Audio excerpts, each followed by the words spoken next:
Bienvenido al programa Sabiduría para el Corazón. El Dr. Stephen Davey, pastor de la Iglesia Colonial y presidente del Seminario Teológico Shepherds, en la voz y adaptación de Daniel Francia, le invita a conocer más de la Palabra de Dios. Acompáñenos con su Biblia en mano en el estudio de hoy.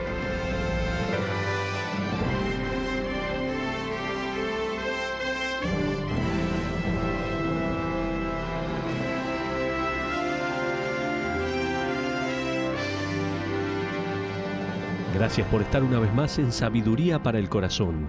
Vamos a continuar hoy con el libro de los Hechos en su capítulo 16, desde los versículos 11 al 21. Vamos a hablar de una historia sobre dos mujeres. Déjame contarte que casi 100 años atrás, la ciudad flotante se hizo a la vela en su primer travesía desde Inglaterra hasta la ciudad de Nueva York. Era la embarcación más lujosa que el hombre había construido. Debido a su doble casco y a sus 16 compartimentos herméticos, era considerada como indestructible. Era domingo, 14 de abril, cuando el Titanic alcanzó los campos de hielo del Atlántico Norte. A las 23 horas, la tripulación divisó delante de ellos un iceberg del tamaño de una montaña. Órdenes frenéticas fueron dadas para timonear el sólido crucero a fin de evitar una colisión. Tuvieron éxito. En contraste a la creencia popular, el Titanic no colapsó de frente contra un iceberg. Pero eso fue una desgracia, porque el hielo debajo de la superficie del agua trató el casco de la embarcación igual como lo hace la manteca tibia al ser cortada por un cuchillo. El hielo rebanó una abertura que no fue mayor de 63 centímetros de ancho, pero de más de 90 metros de longitud. Eva Hart tenía 7 años en ese momento. Había sido recientemente entrevistada por Bob Garner en un artículo que leí. Ella habló del horror de esa noche cuando ella y su madre se encontraron entre los afortunados que lograron subir a uno de los tan solo 20 botes salvavidas. ¿Por qué tener botes salvavidas cuando eres indestructible? Su padre fue dejado atrás. Eva habló sobre cómo se manifestó el temperamento de cada persona. Algunos fueron valientes. La mayoría de los hombres y de los varones adolescentes ayudaron a las mujeres y a los niños a subirse a los botes cuando se dio la orden que solo las mujeres y los niños podían subirse a ellos. Sin embargo, algunos hombres se escabulleron hacia los camarotes y se vistieron con ropa de mujer a fin de subirse a un bote salvavidas. El Titanic se hundió cobrando más de 1.500 vidas. Lo trágico, aunque no se cuenta con frecuencia esta historia sobre esa noche, involucra a otra embarcación que se encontraba a menos de 32 kilómetros de distancia del Titanic. La embarcación era el Californian y podría haber rescatado a muchos, si no a todos aquellos que pronto se ahogaron en las aguas heladas. Pero ninguno estaba escuchando en el Californian porque el operador de la radio se había quedado dormido mientras cumplía con su deber. Como resultado de eso, la ayuda no vendría hasta que fuera demasiado tarde como para solo salvar a unos pocos. Aquel que podría haberlos rescatado nunca escuchó sus gritos pidiendo auxilio. En Hechos, capítulo 16, un grito de auxilio llegó a través del mar Egeo desde Europa. Europa era un continente oscurecido por el salvajismo y era gobernado por los bárbaros, quienes vagaban por los bosques de Alemania ahogándose en la idolatría. Desde ese continente llegó un grito de auxilio que llegó hasta las costas de Asia Menor. Sin embargo, este grito de socorro fue oído. El hombre de Macedonia se le aparece en una visión a Pablo en el versículo 9. Está parado y rogando ante Pablo diciendo: «Pasa a Macedonia y ayúdanos. Pasa y ayúdanos». Es un SOS espiritual, como una señal de fuego disparada en la oscuridad de la noche. Pablo recibe esta visión de parte de Dios y se da cuenta inmediatamente que Dios quiere que él vaya para formar parte de un equipo de rescate que se dirija hacia Europa. Leamos, por favor, desde el versículo 10 al 13 de Hechos capítulo 16. Por favor, busca en tu Biblia Hechos capítulo 16, versículos 10 al 13, donde dice la palabra de Dios: cuando vio la visión enseguida procuramos partir para Macedonia, dando por cierto que Dios nos llamaba para que les anunciásemos el Evangelio. Zarpando, pues, de Troas, vinimos con rumbo directo a Samotracia, y el día siguiente a Neápolis, y de allí a Filipos, que es la primera ciudad de la provincia de Macedonia y una colonia, y estuvimos en aquella ciudad algunos días, y un día de reposo salimos fuera de la puerta, junto al río, donde solía hacerse la oración, y sentándonos hablamos a las mujeres que se habían reunido. Hasta allí la lectura solamente. Estos versículos, dicho sea de paso, nos dicen mucho sobre la condición espiritual de Filipos. La ley judía requería el establecimiento de una sinagoga en cualquier ciudad o pueblo donde hubiera, por lo menos, 10 hombres judíos. El hecho de que el lugar de oración estuviese junto al río, al aire libre, revela que había menos de 10 hombres judíos fieles al Dios de Israel en toda la ciudad de Filipos. Más aún, una vez que llegaron al lugar de oración, ni siquiera había hombres presentes, solo se habían reunido las mujeres. Esto le envía un fuerte mensaje a Pablo, quien una vez fue un fariseo, y a su actitud sobre el género femenino. Es significativo que las primeras personas a las que Pablo predicó en Europa fueron mujeres. Parece, como dijo sutilmente J. Vernon McGee, el hombre de Macedonia era en realidad una mujer. Debes comprender que en esa cultura no se les ministraba a las mujeres con las escrituras de la manera como se hacía con los hombres. De hecho, los rabinos de la época de Pablo escribieron: «Es mejor que las palabras de la ley sean quemadas antes de que sean entregadas a una mujer». Hasta eso llegaron. Los fariseos se levantarían cada mañana y orarían así como el mismo Pablo lo habrá hecho cuando era un fariseo. «Señor, te agradezco que no nací gentil, ni esclavo, ni mujer». ¿Qué fue lo que cambió la actitud de Pablo hacia las mujeres? Nos podemos preguntar. ¿Sabe qué? El Evangelio de Jesucristo. Más adelante Pablo escribiría abiertamente sobre su aprecio hacia las mujeres que tal fielmente sirvieron al Señor junto a él. Nuestro país, el cual está saturado por el Evangelio, ha dado el rol de la dignidad y del respeto hacia las mujeres. Solo compáralo con otros países que no tienen el Evangelio, en donde las mujeres son esclavas y bestias de carga. Cuando Pablo llega a Europa y baja hacia el río, no reempaca sus bolsos y se aleja cuando descubre que su audiencia estaba compuesta solo por mujeres, como cualquier fariseo o rabí hubiese hecho. En cambio, él entrega el Evangelio. El Evangelio había cambiado la visión de Pablo sobre las mujeres. Ahora se les da a ellas la misma oportunidad que a los hombres de escuchar las maravillosas verdades de las nuevas revelaciones de Dios. ¿No es fascinante que mujeres, y no hombres, se convirtieran en la primera audiencia del apóstol Pablo al llegar a Europa para desparramar el Evangelio? Lo primero que sobresale en este pasaje es que el apóstol Pablo estaba siendo guiado por el Espíritu Santo. Observa el versículo 14 de Hechos, capítulo 16, en su primera parte. Dice la palabra de Dios: «Entonces una mujer llamada Lidia, vendedora de púrpura de la ciudad de Tiatira, que adoraba a Dios, estaba oyendo». Hasta ahí la porción. Ahora se nos dan algunos detalles sobre una de las mujeres de esa reunión de oración. Primero, se nos dice sobre su profesión. Debes entender que su trabajo era tan lucrativo como cualquier empresario exitoso de nuestro país.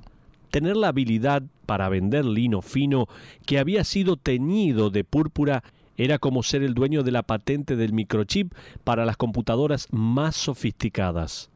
La tintura púrpura se obtenía de la secreción de los mariscos. Aproximadamente 8.000 mariscos eran requeridos para poder producir 1 gramo de tintura púrpura. Por lo tanto, la tela púrpura era lo máximo en la vestidura. Las vestiduras de púrpura eran usadas por los emperadores. Cada senador romano usaba una vestidura blanca decorada con una tela púrpura. Los ciudadanos adinerados vestían ropas púrpuras como prueba de su bienestar económico. Lidia era la mediadora, la intermediaria en esta operación que comenzaba en la costa y hacía todo su recorrido por Europa. Ella era tremendamente adinerada, como lo veremos cuando se nos cuenta que tenía la posibilidad de invitar a 4 hombres y a sus criados a hospedarse en su propiedad, con comida y comodidades como para satisfacer sus necesidades. El texto también nos informa que ella era una adoradora de Dios. En otras palabras, ella, una gentil, había abandonado la idolatría de sus compatriotas. Ella había escogido seguir al Antiguo Testamento y su introducción sobre Jehová, el Dios único y verdadero. Siguiendo ahora con el relato, vamos a ver una historia de conversión y compromiso. Ahora la última parte del versículo 14 nos dice que ella estaba oyendo y el Señor abrió el corazón de ella para que estuviese atenta a lo que Pablo decía. Hasta ahí la porción de la palabra. El tiempo verbal nos informa que esto sucedió a lo largo de un periodo de tiempo. No escuchó solamente a Pablo una vez, sino en varias oportunidades. Dios abrió su corazón con cada nuevo mensaje hasta que finalmente respondió por fe. Este es un maravilloso versículo sobre la soberanía de la gracia de Dios. Él está tomando a una persona que está muerta en sus delitos y pecados y le está dando el milagro de una conciencia que es despierta. La habilidad de creer en el Evangelio no fue generada por ti mismo. Tú estabas muerto y una persona muerta no puede generar nada. Fue generado por Dios. Y la prueba de esa generación sobrenatural es que tu corazón respondió ante el Evangelio. Este versículo nos cuenta que antes de que Lidia creyese, Dios estaba detrás de ella haciendo que abriera su corazón a fin de que ella pudiera creer. Mi amigo, si tu corazón no responde a la palabra de Dios, si no hay ningún impulso dentro de ti que encuentre interés en las palabras dichas por Pablo, las Sagradas Escrituras, si puedes tomar a Dios o dejarlo, si puedes ir a una iglesia o dejar de ir, si no hay ningún sentido de obligación para servirle y honrarle, podrías estar realmente muerto espiritualmente. Deberías sentirte lo suficientemente asustado como para ponerte de rodillas y rogarle a Dios que realice un milagro de regeneración, porque no tienes ninguna señal de vida espiritual. Ahora observa la primer parte del versículo 15, donde dice, y cuando fue bautizada y su familia. Ahora, vamos a detenernos en este punto. Hay algunos que ven niños en esta frase. Si ves a un bebé siendo bautizado en este pasaje, puedes leer entre líneas mucho mejor que la mayoría de los predicadores que conozco. El término familia podría referirse a sus criados y a su personal. De hecho, si quieres discutir desde el silencio, podrías decir que ella ni siquiera estaba casada. No existe ninguna mención del Señor de Lidia, y ciertamente ninguna mención sobre niños. Debido a que el bautismo, o bautizo, o inmersión, es el paso público de la obediencia y la identificación con Cristo y con su iglesia. Y ya que el mismo Jesucristo lo mandó a sus discípulos que lo hiciesen en Mateo capítulo 28, lo que da a conocer es que su familia había creído también en el mensaje del Evangelio que Pablo entregó. Este argumento, también sacado del silencio, es por lo menos consistente con otra escritura. Veamos, no solamente aquí a través de la palabra de Dios, una historia de conversión y compromiso, sino también una historia sobre una cálida bienvenida. Miremos el resto del versículo 15, donde continúa diciendo, nos rogó diciendo, si habéis juzgado que yo sea fiel al Señor, entrad en mi casa y posad, y nos obligó a quedarnos. Hasta ahí la porción de la palabra. Dicho de otra manera, si han sido capaces de determinar que me he comprometido ante Jesucristo, por favor, usen mi casa para asentar su ministerio. Permítanme que mis recursos laborales sean usados para promover el Evangelio de Jesucristo. Me resulta interesante que esta mujer estaba deseosa de conectar su éxito laboral con la propagación del Evangelio. Su casa, la cual era la oficina central de su próspera corporación, se convirtió en parte del ministerio de Pablo. ¿Dónde hoy en día está el presidente de una compañía, el propietario de un negocio, el gerente de una compañía que tenga el propósito de que parte de sus beneficios corporativos sean dados a su iglesia y ministerio con la idea de que su compañía pueda promover financieramente el Evangelio a través de las ganancias anuales? ¿Dónde están?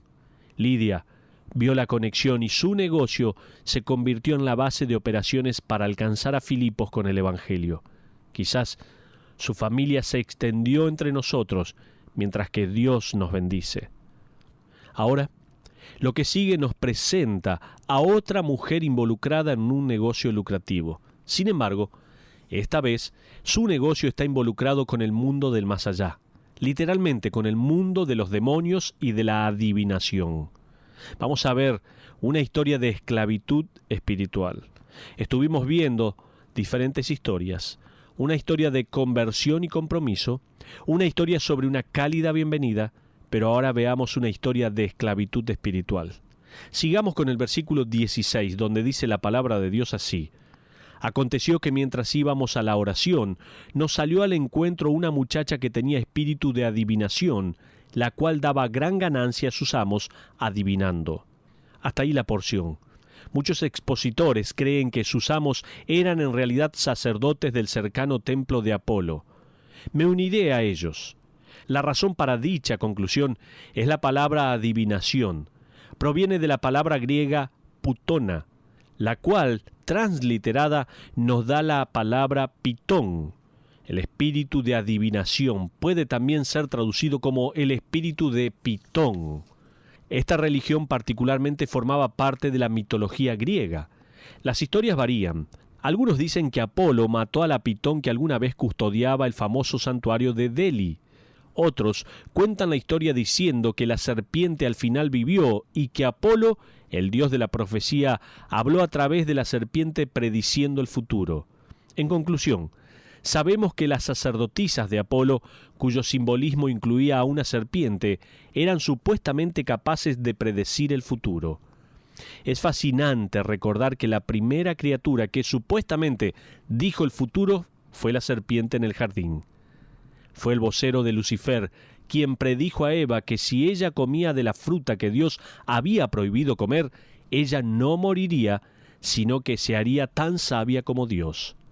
Como el corazón tiene hambre del conocimiento del futuro, cualquiera en los días de Pablo que era considerado capaz de decir el futuro, era considerado como si fuese realmente guiado por la Pitón, guiado por la serpiente.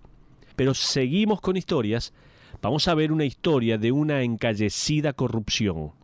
Ahora observa lo que ella está haciendo en el versículo 17. Dice la Biblia: Esta, siguiendo a Pablo y a nosotros, daba voces diciendo: Estos hombres son siervos del Dios Altísimo, quienes os anuncian el camino de salvación. Tal vez alguien se pregunta, ¿qué hay de malo en eso? Parece como una publicidad gratuita. ¿Por qué molestaría a Pablo? Bueno, pon desprecio en tu voz y un tono cínico en tu rostro, y luego dilo: Estos hombres son siervos del Dios Altísimo. Sí, de verdad. Ahora, quita la expresión despectiva y di la última frase. Escúchenlos, les están proclamando el camino de la salvación. Nada podría estar más lejos de la verdad. No era una forma para agregar a los numerosos caminos de los idólatras griegos. Jesucristo era el camino, la verdad y la vida. Nadie sería salvo a menos que viniera Jesucristo. Ella está corriendo por todas partes diciendo: ¡Hey! Ellos tienen otro camino. Necesitan agregar el camino de ellos a los de ustedes. Finalmente Pablo había tenido suficiente. Continuemos con los versículos 18 y 19. Dice la Biblia: Y esto lo hacía por muchos días, mas desagradando a Pablo, éste se volvió y dijo al espíritu: Te mando en el nombre de Jesucristo que salgas de ella. Y salió en aquella misma hora. Pero viendo sus amos que había salido la esperanza de su ganancia, prendieron a Pablo y a Silas y los trajeron al foro ante las autoridades. Hasta ahí la porción de la palabra. Lucas utiliza su seco sentido del humor en el versículo 18, cuando dice que el demonio salió, o literalmente murió. Utiliza la misma palabra en el versículo 19, cuando dice que sus amos vieron que la esperanza de sus ganancias también se habían ido o se habían muerto. Todo estaba bien hasta que Pablo y Silas se pasaron de la raya.